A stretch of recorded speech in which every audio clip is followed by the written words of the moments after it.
All right, let's get right into it. Today, we're unpacking a seriously ambitious concept straight from the digital frontier, a universal protocol designed for the entire digital realm.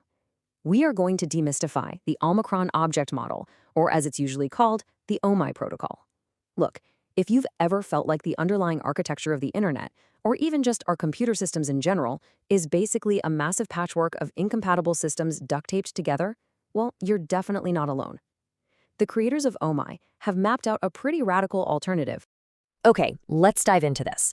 Think about the sheer chaos of modern digital states for a second. Right now, if you want to locate a computer on a network, what do? You use an IP address. If you're looking for a document, you use a file path. And if you're trying to style a button on a web page, you use a CSS selector. All these layers are completely fractured. They speak totally different dialects. But what if they didn't have to? What if a network packet streaming through your Wi-Fi router, a file sitting on your hard drive, and a UI button right there on your screen all spoke the exact same language? To keep our heads on straight through this rather dense, mathematical topic, here is our roadmap for today's explainer. First, the universal addressing problem. Second, we'll meet the OMI protocol. Third, we'll look inside the OMI pointer itself. Fourth, we're going to examine its mathematical gatekeeper, the quadratic lexer. And finally, we'll look at a verifiable digital future. Let's hit it. Section 1. The universal addressing problem. You know, the way we build systems today demands just an enormous amount of translation overhead. Every single time data moves from the network to the memory and finally to your screen, it has to be unpacked, reparsed, and relabeled. It's exhausting just thinking about it. Over on the left, you can see these traditional fractured systems, database files, network packets, UI elements. They're all living in their own isolated silos with their own custom addressing schemes. But on the right, we have the OMI protocol's philosophy, one unified 128-bit address structure for absolutely everything. It's literally an elegant one address to rule them all, replacing all that messy translation with a single globally verifiable reference. Section 2. Meet the OMI protocol. The beating heart of this entire system is the OMI pointer. An OMI pointer is a universal 128-bit reference address in canonical form. But, and this is key, it's not just a passive, dumb label. It points directly to a mathematically validated state. Think of it like a master key that seamlessly unlocks files, networks, and UIs all at once. If you're used to file paths on a hard drive, like a C drive or an IP address on your local network, imagine merging their functions into one single unbreakable string of characters. To truly grasp the sheer versatility of this thing, let's look at some specific examples straight from the source documentation.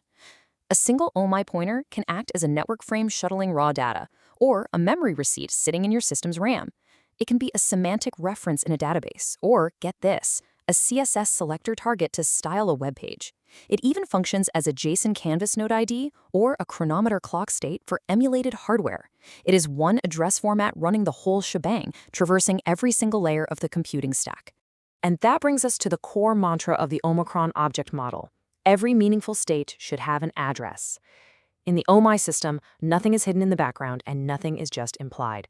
An OMI pointer anchors every single piece of data into a rigid, validated space. Section 3. Inside the OMI pointer. Now, what's really interesting about this next slide is how familiar it actually looks.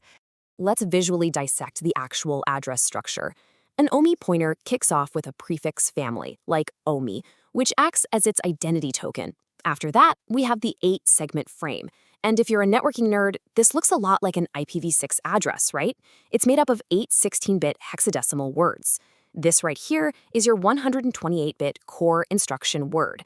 Finally, it wraps up with a CIDR suffix scope, like /48, acting as a boundary identifier. So it's essentially a very familiar network-style architecture, but applied to absolutely everything on your computer. Let's look a little closer at that suffix. OMI uses what's called CIDR projection. Again, if you know networking, you know CIDR notation is used to define subnet masks. OMI uses it mathematically to narrow the scope of the address. A /48 defines a broad canonical local runtime frame. Think of it kind of like a massive neighborhood. A /80 narrows it down to a rule family. A /96 defines a gateway boundary. And a /128 suffix? That mathematically narrows the scope down to one single exact, totally unique object. You are literally zooming in from a massive network space all the way down to a single byte of data, using one unified syntax. Once you pinpoint that data, OMI organizes it internally through what it calls fourfold visible projection channels. You could absolutely relate this back to a traditional file system, but just highly evolved. We've got FS for file and frame surfaces, which handles open content, GS for graph and group surfaces, RS for relation and routing, and finally, US for unit and text surfaces. It categorizes the data's structural intent straight into the routing logic itself. Section 4, the quadratic lexer. So if the OMI pointer is the master key, the quadratic lexer is the giant unhackable bouncer at the club door checking that key. To really get why this is such a game changer, let's contrast it with how software usually reads data. A traditional parser basically reads text character by character. It builds out a complex grammar tree using a bunch of if-then statements. And because of this slow, step-by-step reading process, it's highly vulnerable to security exploits and silly syntax errors. The OMI quadratic lexer is completely different. It relies on algebraic membership and branchless logic to provide validation instantly. By definition, the binary quadratic MetaMask lexer is a mathematical gatekeeper. It doesn't read the 128-bit instruction word like a book. It checks if that word perfectly fits an algebraic surface. Lexing in OMI isn't parsing text at all. It's proving a mathematical shape. Imagine instead of a bouncer reading your ID card line by line. Actually, scratch that. It's more like inserting a physical key into a very specific mold. It either fits perfectly and instantly, or it just doesn't. Let's walk through the 3 branchless steps this lexer takes. Step 1, it receives the 128-bit frame. Step 2, it applies a quadratic error function, calculating the energy of the variables and the constants. And what it's looking for is a result of absolute 0. Step 3, based entirely on that single calculation, it accepts the frame instantly or drops it immediately. In fact, it often drops bad frames right at the kernel or network driver layer before the data ever even touches the main software. And this rule is absolute. Q of S equals 0 is completely non-negotiable. The equation checks for variable coherence across the entire frame and ensures that the fixed structural delimiters are exactly aligned. Any mismatch, literally even a single altered bit, produces a positive error energy, and any non-zero error energy is immediately rejected. There is no error recovery here. There's no guessing what the corrupted data might have meant. It is a monolithic, zero-sum surface test. So the crucial point is this. Once the envelope is mathematically proven valid by the lexer, the data inside is completely safe to use. Inside that 128-bit frame, there are specific free variables, mainly segments S2 and S5, that simply don't affect the zero-sum equation. These pass safely. Because the bouncer has proven the outer envelope is legit, those payload variables can safely carry the actual data. We're talking memory ring slots, complex network arrays, or even the visual metadata meant for your screen. Section 5, a verifiable digital future.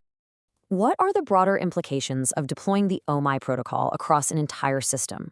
Well, we can actually trace the journey of a single piece of data across a whole computing environment using just this one protocol. In phase 1, at the kernel layer, a packet hits your network card and is instantly validated by an eBPF signature gate using our quadratic lexer. In phase 2, because it was validated, it moves straight to the memory layer, safely packed as a receipt into a 5040 slot replay ring in your system's RAM. Finally, in phase 3, that exact same address is read by the visual layer and projected directly onto your screen using a CSS selector. From the physical network cable all the way to the pixels on your monitor, the identity of the data never fractured, not once. I want to share this incredibly powerful quote from the OMI ontology document, which I think perfectly summarizes its ultimate mission. Quote, "Every meaningful state should have an address. Every replayable state should be visible." They aren't just building a new protocol, they are building an architecture of absolute transparency. To summarize everything we've explored today, OMI translates incredibly esoteric math, like algebraic surface membership and quadratic error functions, into an absolute guarantee of digital trust. By unifying networks, memory, and visuals under a single 128-bit pointer, they've basically proposed an elegant, unbreakable filing system for the future of the internet. I want to leave you with a final thought to ponder. If every single piece of data in the world could mathematically prove its own validity the exact instant it arrived, what centralized authorities, massive firewalls, and complex security layers would we simply no longer need to trust? Thanks for hanging out with me for this explainer. Keep exploring, keep learning, and I'll catch you in the next one.